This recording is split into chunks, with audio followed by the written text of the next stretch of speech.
All right. Hi, Brooke. Hello. Good morning for you.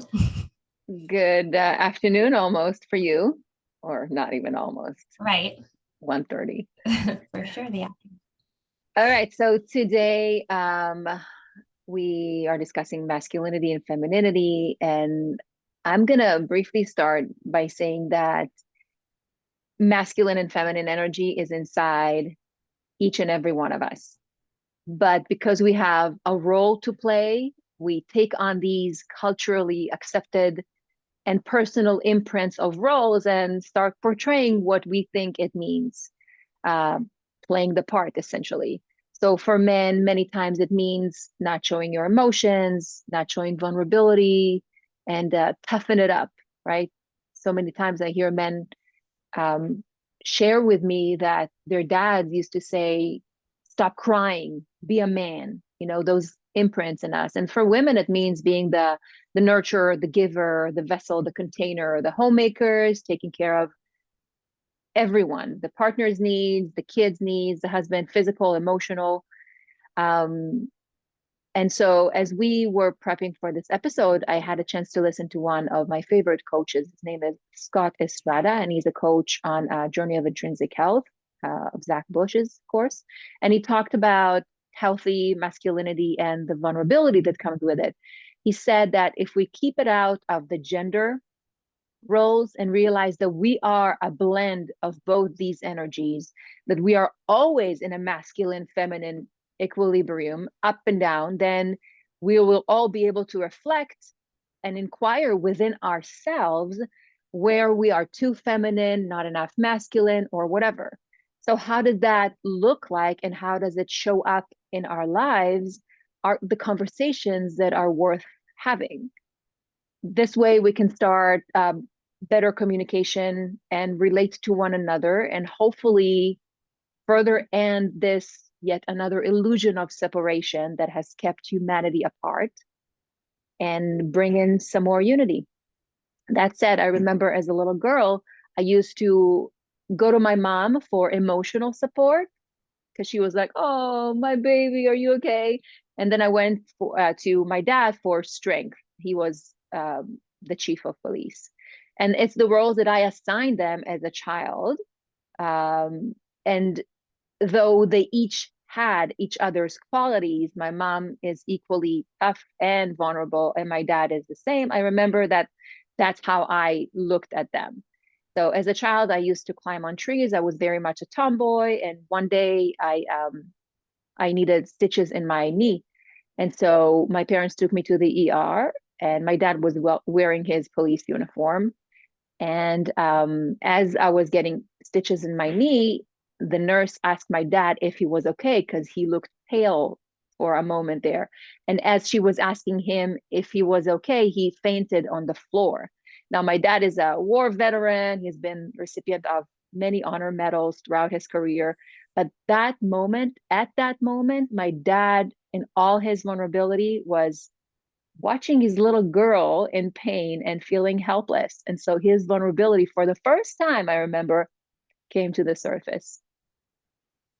That's so beautiful that the nurse asked your dad if he was okay. And then by asking him if he was okay, it's like he almost felt like he had the permission to perhaps like let go of emotions that he had been holding on to. And yeah, it's so true. Like, how often do we really ask men if they are okay? And I think that when you look at the world and how it is right now, it's very much a reflection of showing how out of balance the masculine and feminine energies have been. That we've seen this dominance of only masculine energy, and it's been showing very unhealthfully in both our men and our women. And again, it's not a gender thing; it's energies. We hold both of these. Um, I think like relating it to where we are today, we hear a lot now of this idea of toxic masculinity thrown around, and certainly there is this very unhealthy side to masculine energy. um, but and you know, there's undertones of that in saying that like all men are bad, or you know, that just men in general are just inherently bad. And that's really sad because I think our men are hurting, and we know they're hurting, because I think that the men, and I agree that I had a chance to listen to that same webinar because you told me how beautiful it was. And I think, you know, they made a point that, like, for instance, in the journey of intrinsic health coaching, it's primarily women that are there. And it is a very, like, we're very open and vulnerable in that space. And so to me, I'm like, it is so true that yes, that's primarily women, but bravo to those men that are there, because to me, that being able to look at those men is a very strong definition of what it means for a man to be this beautiful embrace of both, that it is okay to be vulnerable, that it is, you know, there's value in recognizing your feelings and being able to um, connect with someone on that level. And it was brought up like that in many ways, a lot of the men there, that they didn't grow up with those tools. They didn't have the opportunities to understand how to embrace that side. So I think that that's, you know, it's, we still have a long way to go, but to me, like, looking at that is, rather than, oh, it was only like 10% of men in the program, it's like, let's focus on that 10%, and like how that is such a beautiful model for how men can show up. And then, you know, taking that on the flip side, on the feminine, and you know, looking back at the history of kind of the feminine, you've seen the suppression of it for centuries, and it's still happening today, and very outwardly, of course, in certain parts of the world. But in the mid half of the last century in the US, you saw the rise of modern feminism. And of course, it brought about such wonderful changes: the right to vote, women being, in a sense, liberated from the home. However, this idea of feminism still has so much masculine energy to it. Like, there's a lot of anger behind it, which, not to say that it's not justified, but it's forceful, and it's you know, it just kind of, again, shows that masculine side, and not even just the strong masculine, but it's that unhealthy side of the masculine. So I think that, beautifully enough, you know, we're starting to see that the feminine is strong, the feminine is powerful, but it's powerful in its receiving, and in its softness, and in its openness and sensitivity and feeling, like, and that it's not energies in either sexes to be discarded, that is what needs to be brought forth. And you know, you hear a lot now, like, of women just being completely burnt out. You know, they're doing the corporate thing, but then they're trying to juggle everything at home, and it's just that very much hustle mentality a large majority of the time. And you know, it's to those women, like, I think that it's starting to be understood that there's got to be this place where you can re-embrace those pieces of yourself that are feminine. And it's tapping into that individual energies for both sexes that are going to bring about that healthy balance of masculine and feminine. So yeah.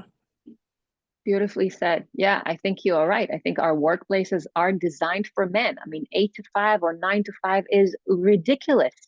And that's why I see a lot of women around me, and myself included, trying to own their business to cater to their needs, their desire to be with their children. Or a lot of our neighbors, for example, a lot of our neighbors are school teachers because they wanted to have those summer vacations with their kids. They wanted to finish early enough so that they can be with their kids when they come back home.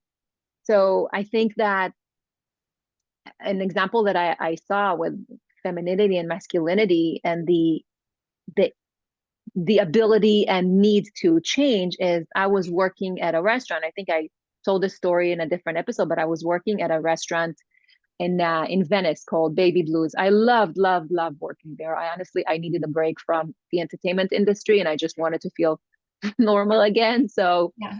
I in my application to the restaurant, I actually came up with a different name. I called myself Michelle because I didn't want them to Google me and say, "Oh, well, you probably don't have time for us. You'll be touring in no time." So I actually changed my name, and I was like, I'm gonna create a new persona for myself and feel what it is to, to not be in the entertainment industry for a while. So, anyways, long story short, I was there for a few years and I got pregnant with our son. And me needing a place to pump milk for our son completely threw them off. It's because it was run by men, but there were a lot of women. So that balance of energy was really appealing to me. It was a beautiful balance. But me being the first of their employees needing a place to pump? What do you mean? So they actually assigned an office for me and kind of like took time to figure that out, how that shift in paradigm is happening, on their own soil per se. But I looked at that scenario as growing pain for them, for those owners that were men and didn't have the slightest idea of what it means to be a woman working at their place and needing something that they are completely unfamiliar with. So for me, I feel like I have opened the door to my other girlfriends who work there, or other women in general, that next woman who needs room and rest and a place assigned for her to pump while she's at work. Yeah, that's so beautiful that you were able to be that, change, to bring about that change. And really too, I think that you can see, and you do see more workplaces like understanding this need to cater to nursing women, and but also bringing it back to both sexes and just the idea of embracing this feminine energy. I think you also see a lot of workplaces have like ping pong tables, or even the really more progressive ones like meditation rooms or places to rest and relax. So it's starting to realize that, like, just constantly in that hustle doing mode is not, it is a good recipe for burnout. And it also relates to Scott brought this up on the webinar, I know, of like these feelings of never being enough. And that, we have two parts of ourselves that are needed, the doing and the being. And the doing is the masculine side, and the being is more the feminine side. And our culture has been completely valued only by the doing. So we only put a value on that side. So of course, we're never feeling like we're enough, because the only place we're really measuring our value is on that side. And we're rejecting this entire other piece of ourselves that is as important. It is as important to rest and be in this receiving mode and being able to just fully come back to ourselves in that stillness and that being. And yes, you need both. I mean, maybe a like yogi and out in the Himalayas who just meditates all the time would say, no, you just need the being, actually, which could be true. But it's good to embrace both the doing and the being. And I don't think we're ever going to be able to get to that place where we feel like we're enough until we start to realize just how much value there is in being. It's so true. Like to be able to just be like, what are you doing today? I'm just being. What specifically are you doing? I'm just being.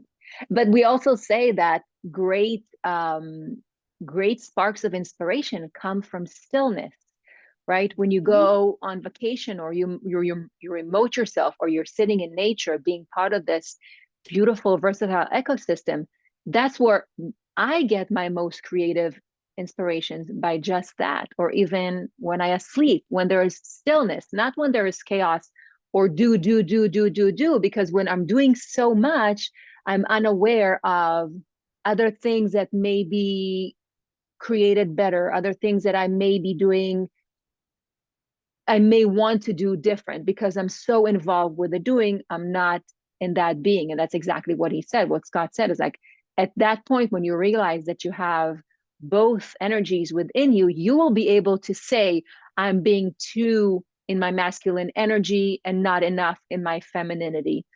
In my family, for example, both my husband and I come from the stage. So at when you are part of an acting group or part of creative outlets such as the stage, it is more accepted to channel that softer side within you, that feminine energy, and it's even encouraged, right? You got to tap into emotions that are not necessarily yours. How do you make it your own? How do you tap into someone who is a bit more feminine in their energy? So we deal with a lot of sensory experience in the performing arts world. And my husband, when because he's able to tap into his femininity when he was performing off Broadway, he's also he's also in his masculinity being able to be, a pro soccer player. And that combination is amazing. So in our household, for example, he is the designer. So he has the eye for beauty and details. He sees things that I don't see, nor do I have the patience to see. I find myself being more on the practical side, yet still very feminine and nurturing for my kids and my husband. But it's interesting to see that I am aware of that I have masculine energy within me, and I do hide my feelings more. I don't cry easily. I cry more now that I have kids, honestly. But that was something that people used to joke about, like, we never see Noah cry, we never see Noah cry. So for me, being a mother has allowed me to tap into my nurturing femininity and be okay with that. And for the first time, right, I am okay with that. And I love having both equally within me. Yeah, I love that. That's so wonderful that your husband was able to like naturally embrace that side of him. And I do think that, that shows that you both kind of have that understanding of, and maybe not consciously, or maybe that, but like it's like there's this balance of energies that are needed. And when it comes to relationship, like there are going to be pieces, and I see it in my own relationship with my husband too. Like I feel like for me, I embrace my feminine. Like I love like design and like clothing and beauty and stuff. So I have that creative piece of me, but I have like there are places where I think Tom naturally embraces like the feminine, where I take on the masculine more as well. So I see that playing out, and I don't think he's as conscious of it, but he certainly has this like beautiful. I think like he's able to show it with me, and maybe I think he, I mean, being biased, but I do think he's like this healthy expression of masculine and feminine. I can talk to him about all of these things and he gets into it. And with Zach Bush, like, who's very much embraces the feminine energy. Like so it's beautiful to see that he can do that side. But getting back to kind of any relationship, there's always that balance. Like it's not that the woman has to be 100% female and that the man is always this 100% masculine. And it's the same thing for like, it doesn't even apply just to heterosexual relationships, in a homosexual relationship or any sort of relationship, there's just always this beautiful balance of that masculine and feminine when you're talking about a healthy relationship. It just comes about naturally. Yeah. Absolutely. That duality, the duality we see in life, we talked about it, the yin and the yang, masculinity, femininity. We have duality in everything, right? In order to have light, you got to have the positive and the negative charge, right? So it's I think once we accept within us that as within ourselves, so is the outside world, and vice versa, we'll be able to not pinpoint at, oh, he's too tough, or she is being a whiny, or she's too aggressive. Like how many times I've heard this from my close friend, and she said, I'm always being called aggressive at work. I said, you're not aggressive. You're just operating from your masculinity that is needed at that point in time to execute that objective that you're going for. So Mhm. calling someone aggressive may be a compliment for a man, but when you say it to a woman, like, why can't we be aggressive and nurturing at the same time? We are that all the time. So for me, I remember when I met my husband, I said, are you ready for me? Because I know who I am. I know I have the fire energy within me, and everyone that I came, in contact with knows who I am. That is who I am. And at the same time, I have that vulnerability that I shied away from, at least until I became a mother. So it's that characteristics, and in Kabbalah, in Jewish mysticism, Kabbalah, they refer to as the emanations and characteristics of God, of being equally masculine and feminine.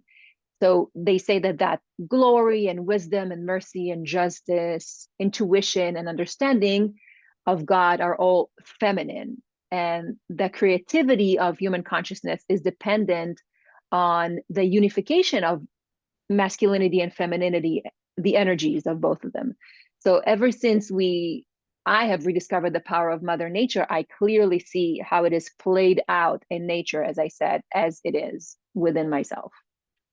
Yeah, that's beautiful. And that idea that that in Jewish mysticism and Kabbalah, that they embrace that is such a testament to like this thread of truth that I continually talk about, that like there's always this thread of truth. And for me, the understanding of masculine and feminine energy in relation to the divine, to God, was such a huge key for me in my spiritual growth. And just to kind of put it all kind of, or I guess the background of it, I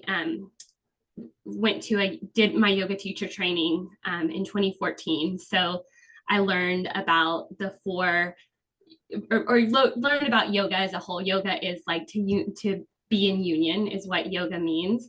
And it was not until a little later on that I learned that there are the four different yogic paths to union. So there's two feminine paths and two masculine paths. And specifically, you have bhakti yoga, which is a very feminine practice. So you're in the realm of devotion and perfect love. You're all. I'm just gonna. I'm like, Here.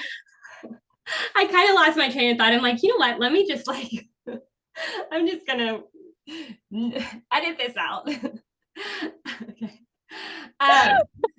Okay. All right.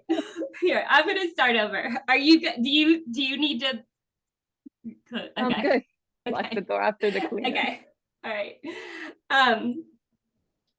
Okay. So, yeah, the understanding of masculine and feminine energy in relation to God was such a huge key for me in my spiritual growth. And back in 2014, I did my teacher training, and I started to, learn the yogic principles and the 8 limbs path and all of this wisdom to self-realization. And it was really in that I started to really feel like for the first time I had tools and really being able to kind of break down. I didn't even call it spirituality at that point, just kind of an understanding of like knowing myself.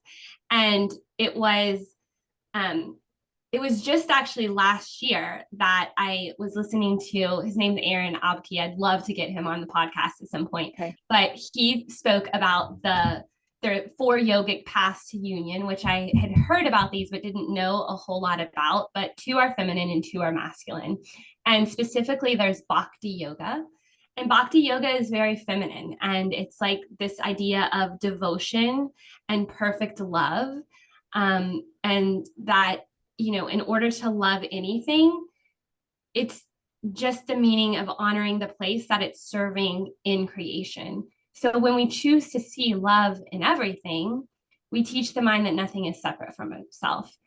And that is what Christ consciousness is. That is what is talked about in the Christian religion with, like, you know, you learn about like love your neighbor and forgive your enemies, and you know, love is like the foundation of everything. But it's like, how do you do that? How are you So true. supposed to love, you know, someone who did something quote unquote bad to you? Or you know, like it's not always as easy in practice.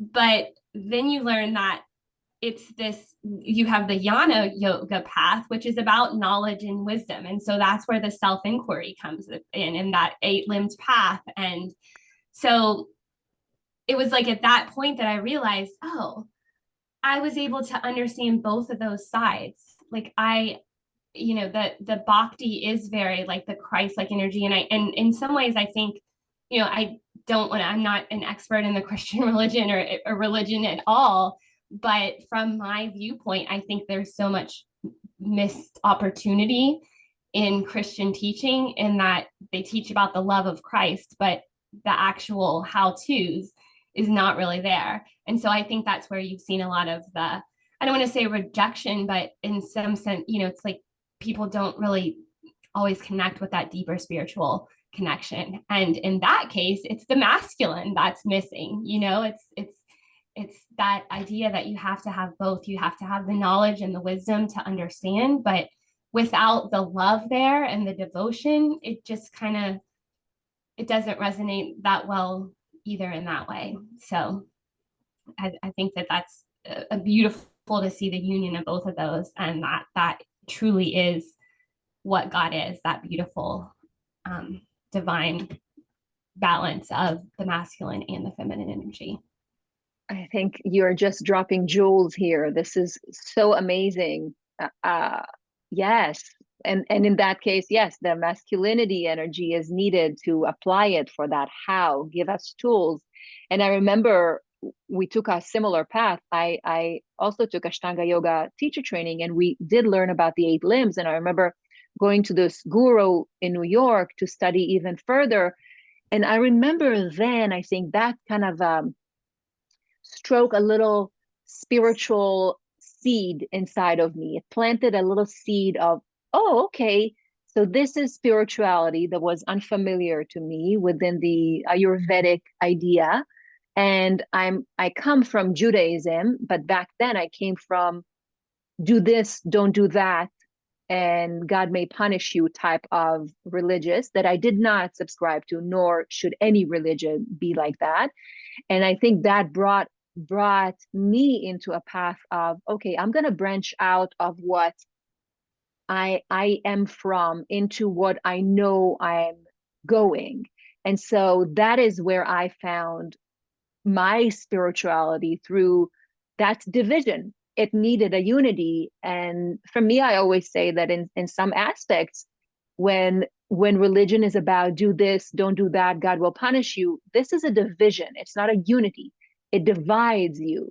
But when you find spirituality, it unites you. So for me, spirituality is all about unity that can have practical tools to how to get there, like love thy neighbor. It's such a beautiful concept. And this is the concept that I believe all religions talk about. So how do you do that? For me, if I reflect within myself, I say, first you got to learn how to love yourself.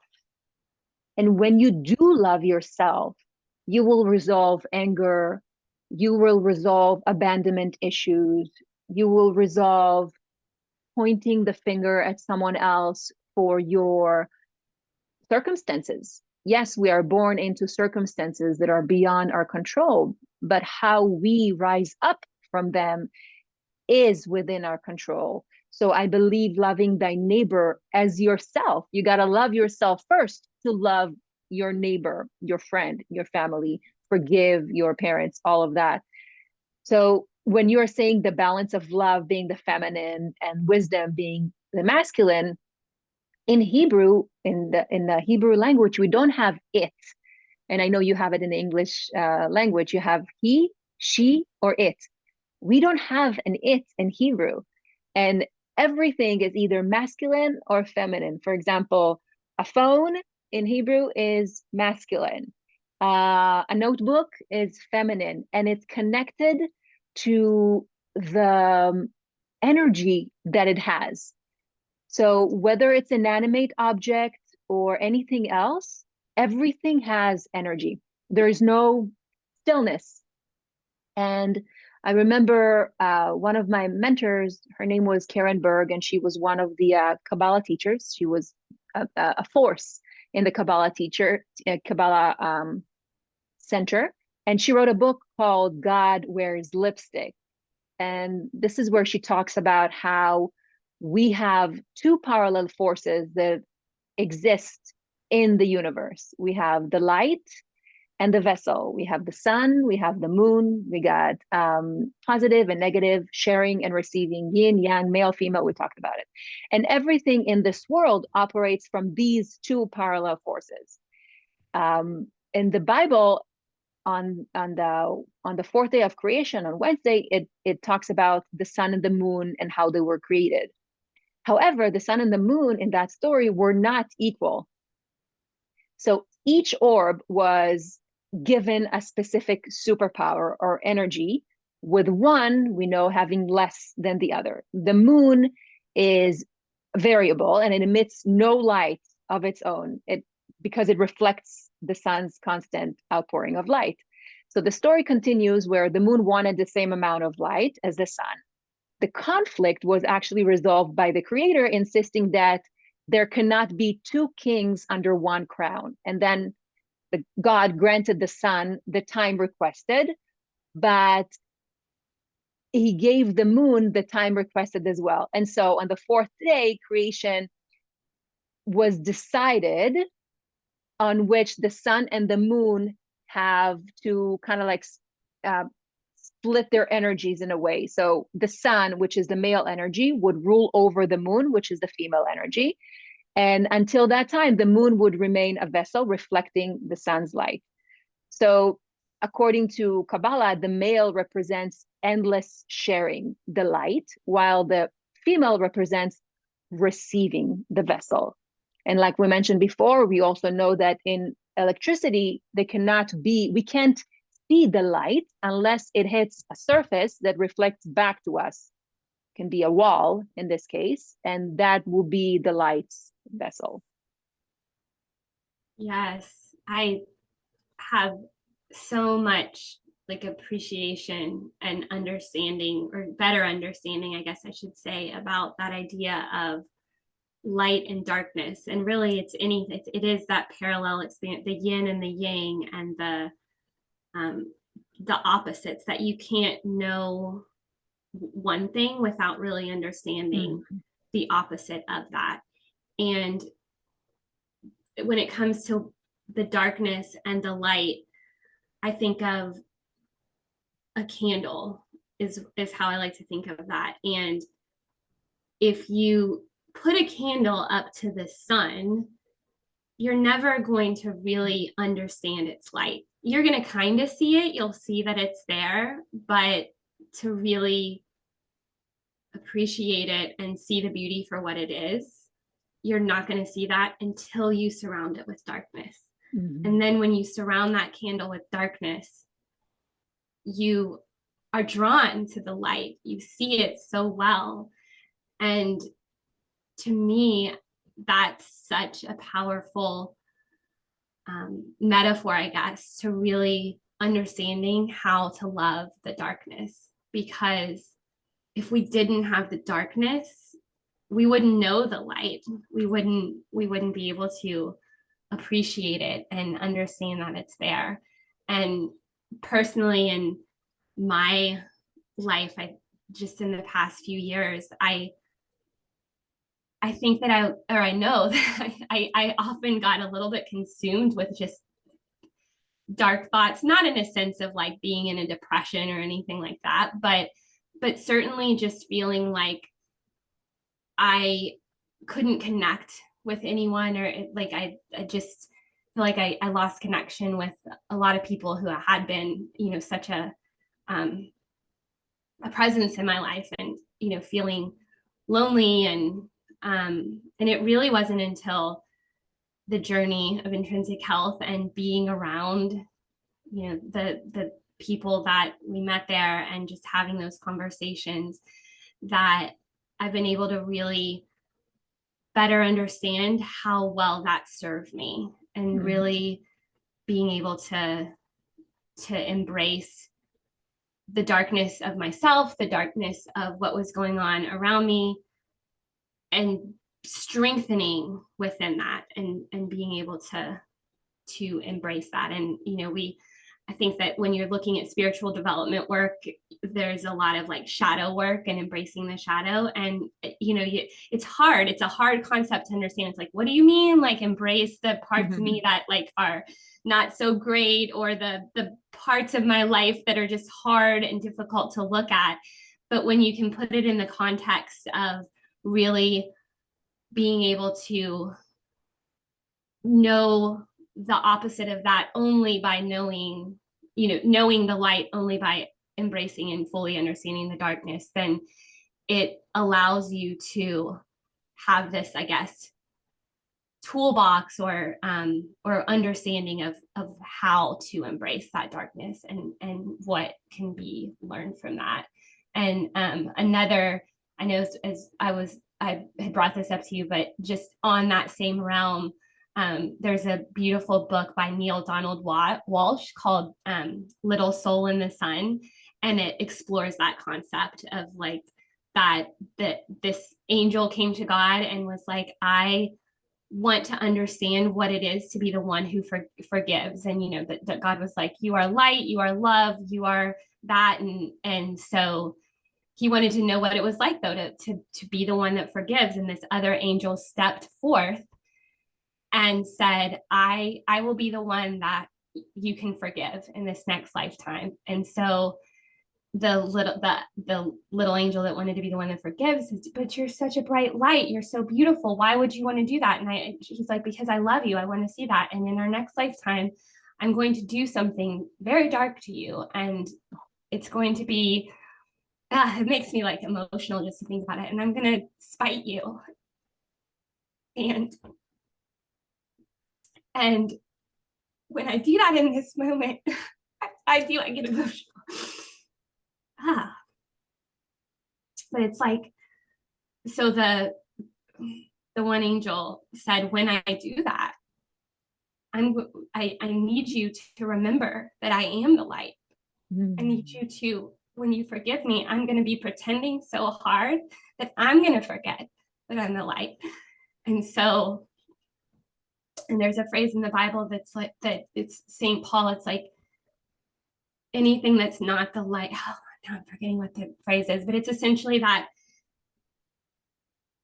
the light, anything that becomes anything dark, I'm forgetting what it is. I'm gonna have to go back and I'll put it in the notes of what it is. But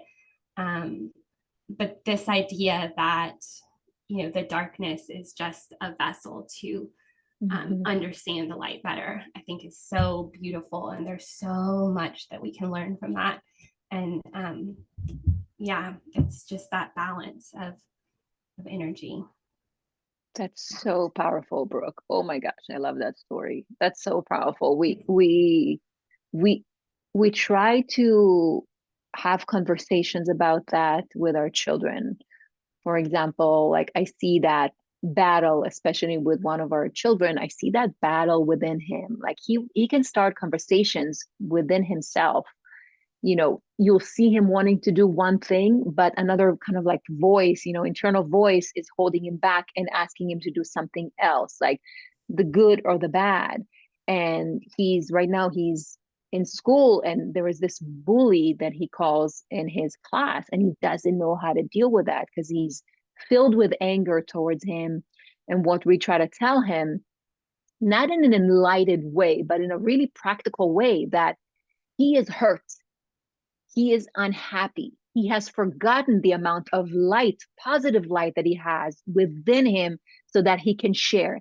And that discord, that disconnection brings about the darkness that you see. But I believe that if he would be shown more of that connection to the source, more of that connection to his self-love that we started discussing, he will not be the bully anymore, because you can't hurt someone else when you love yourself so much. Like, you can't be busy judging and bullying someone else when you're truly happy in your own life. Just like you can't have, I believe you can't have an abuse of any sort, like DSM-5, I just talked about, an alcohol abuse disorder. You won't need that drink if you have healed yourself from the inside. You won't need external distractions of who you are when you're really, really happy and healed and did that work in whatever modality you decide to take care of yourself. So what you're saying about the angels, I honestly wholeheartedly believe that there is no a bad guy, a good guy. Right. It doesn't exist. We are both at each moment. However, we are born with free will. Until the day we die, we have free will. That means how we react to a scenario and what we do about it is on us. So that so yeah, that story just reinforces what how we try to raise our kids. So how do you apply it to with your girl, with raising your girl? Yeah. Well, I mean, I think that with her age, like I really haven't had to deal with, I guess, that scenario of someone being mean to her. But I know that it happens early on. I mean, it probably will be within a couple Mhm. years where um Even within her tantrums, if she ever throws a tantrum, like what well, voice is she listening to at that yeah, moment? that's so true. That's so true. Yeah, it's not even necessarily about what with other people. It's yeah. And I think that goes back to it with the tantrums and stuff. It's like getting to the heart of what it is that they Mm-hmm. need in that Mm-hmm. moment. That a tantrum, they're not being bad because they're Mm-hmm. bad. They are, it's most likely a call for attention and attention. And often, sometimes I'll bring it back to me and say, okay, what have I been doing where she's like really Mm-hmm. not listening to me? Well, I've been on my phone or doing something on the laptop. And, you know, there's probably a piece of her acting out because she's feeling like she's not getting that attention that she needs. So, what can I do to, Mm-hmm. redirect that energy to bring it into something more positive? But I think that's so wonderful with your children, how they are, with your son dealing with someone who is more of a bully. And I think that you see that a lot in our society today. You hear the rise of the bullies in school, Mm-hmm. but it's like you have to think of what those kids that are coming to school and making fun of and bullying others, what they're probably dealing with at home. It's Yeah. probably not a good scenario. They're not feeling that they're getting the love and the attention that they deserve. And so that's only a cry for them to feel that attention. And that's the only way they know how to do that. And I think, you know, I'm coming from a bit of a naive angle because it's probably doesn't make it any easier to try to tell your child who's a receiver of that bullying, that, oh, they're just hurting too. Like, but at the same time, I think that when we can continually teach our children to be in in a relationship with the feelings that they're feeling and an understanding of what those feelings are and why, if they acted a certain way, what that relates back to, then perhaps it will become a bit more natural for them to understand that when someone else is saying mean things to them or bullying them, that they can automatically understand that that is a cry for help and that Mm-hmm. that person actually is hurting.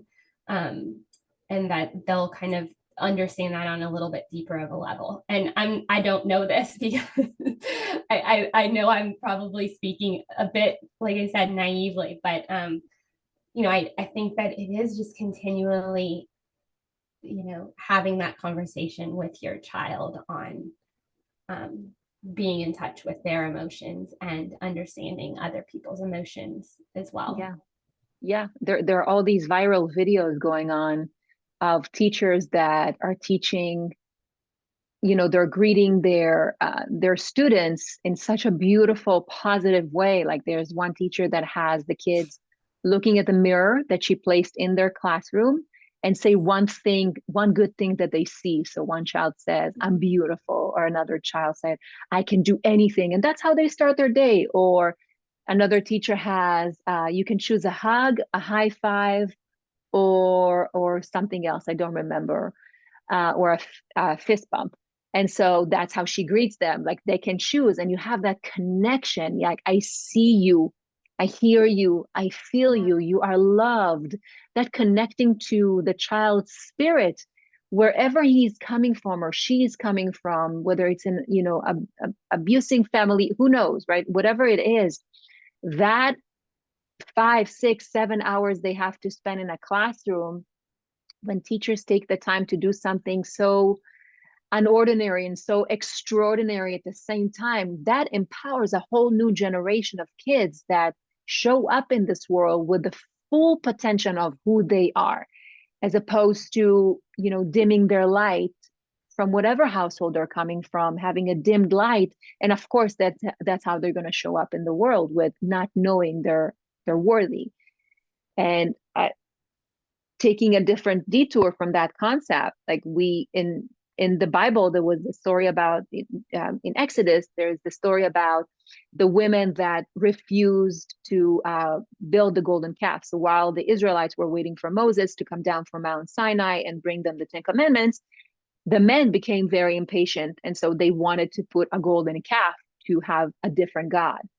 And the women, who were connected even back then, didn't want to take part in it. And so the men took their jewelries, took their wives' jewelries, and started building a calf. The idea is, until that crucial moment when women understood and chose how to use their power, the curse of Eve and Adam from the story was still upon them. But when they chose not to participate in this idol worshiping, that's when we got corrected. So at this moment, the women back in the history, we finished our correction, and so according to Kabbalah, women are now enlightened, and we do not need further correcting. Basically, what that means is, even the least spiritual woman on earth still has the potential to be the greatest psychic, and still has the ability to see beyond the limitations of her senses, beyond that physical realm. I am a firm believer that we need more women in key positions in the world, right? We see wars all around us led by men who probably haven't tapped into their femininity.